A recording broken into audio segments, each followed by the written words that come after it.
You are listening to Killer's Island, Maria van 11, by Anna Jansson, narrated by me, Sofia Engstrand.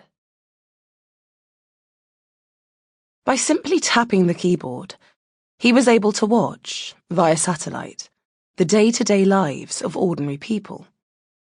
How they opened their front doors and took their dogs for walks, or bumped into friends on street corners.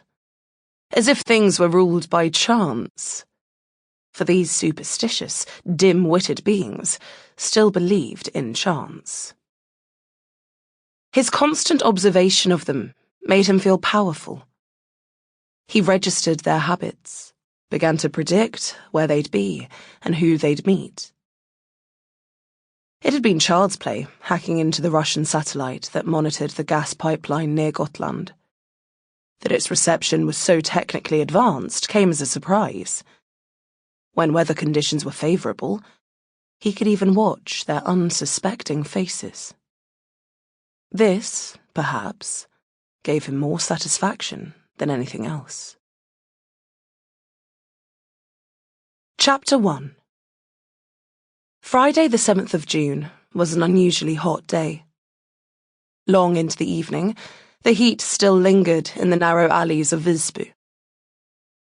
A pale dusk lay over the creased surface of the sea, lighting up the dark bastions of the city walls and the monastery ruins, hailing back to another, more powerful time.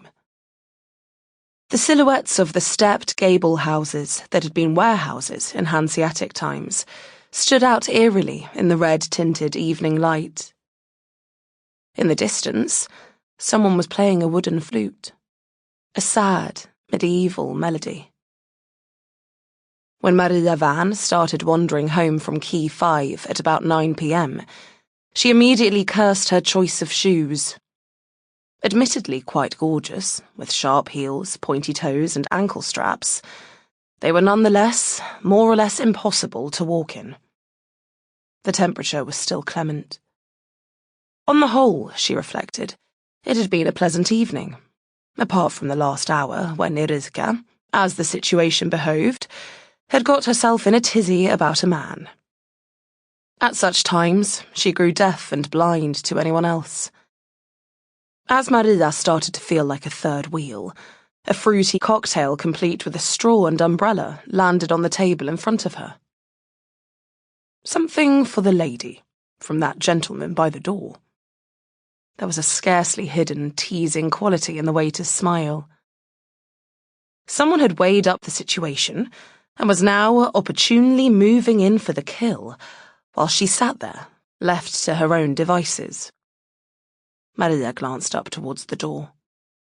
The gentleman in question winked at her and carefully rotated his open palms in the air, like in an American sitcom. Hey, it's me. No. She wasn't quite that desperate. I think I've reached saturation point. Tell him thanks. Maria stood up and tried to make eye contact with Irizka, now deep in conversation with her new acquisition. His name was Anders. He was a district medical officer in town, and seemed unusually likeable. Was he married, or a sociopath, or a drug user, or annoyingly perverse? There was usually something wrong with good-looking men who were apparently still available. When Irizka invited him home, Maria couldn't help but feel a little tinge of anxiety. As a police officer, Irizka surely knew one could run into crazies in a bar. Careful! Her text message did not seem to get through. Although, when she thought about it, it occurred to her that he might be the one in need of a warning. Irizka was usually perfectly capable of taking care of herself. Irizka, is your mobile switched on? Maria whispered as she stood up.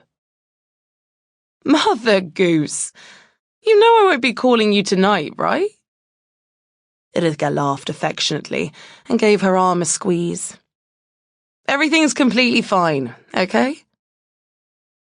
Exactly. Anders cut in. Extremely fine. Sample complete. Ready to continue?